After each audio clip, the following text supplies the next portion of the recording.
గట్టిగా చూడండి. సరే, అబ్బాయి సెల్ కూడా స్విచ్ చేస్తాం. అబ్బాయి సెల్ కూడా స్విచ్ చేస్తే మీకు ఎవిడెన్స్ అవును సార్.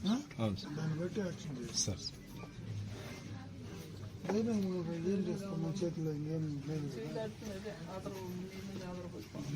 మనం ఏం చేయలేము, మన చేతిలో ఏమీ లేదు. పాప ఆ నిర్ణయం తీసుకోకుండా ఏదైనా నిజంగా తప్పు జరిగింటే ఎవరికన్నా చెప్పింటే ఇంకొక రకమైన యాక్షన్ మనం చేసేదానికి ఉండిండు. ఈ నిర్ణయం తీసుకున్న తర్వాత మనకు నష్టం జరిగింది. తల్లిదండ్రులకు, కాలేజ్ అందరికీ నష్టం, పోలీసులకు, ఎవరికో చెప్పినా కూడా మనం యాక్షన్, ఎవరికి చెప్పినా యాక్షన్ తీసుకుని, నాకు చెప్పినా కూడా ఒక మాట నాకు చెప్పినా కూడా నేనైనా చెప్పి ఇమీడియట్ గా చేసిండొచ్చు. దురదృష్టం ఏం చేయాలని మా అన్న వాళ్ళు ఇద్దరు, మా తమ్ముడు మా అన్న వీళ్ళు ఉన్నారు. మీరు ఆదరం అంతే. మేము మాతో నీకు ఇబ్బంది ఉండదు, మేము ఎప్పుడు ఏం అవసరం వచ్చినా ఉంటాము. ఇది ఎవరు తీర్చలేనటువంటి లోటు కదా.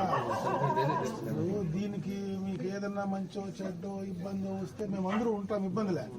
దీన్ని ఏ రకంగా తీర్చాలనో మాకు ఆ పాపని ఇంకా మనం వెనక్కి తెచ్చే పరిస్థితి లేదు. సమయం ఆ పాప నిర్ణయం తీసుకున్న తర్వాత మన చేతిలో ఏమీ లేకుండా ఉంది కదా అని.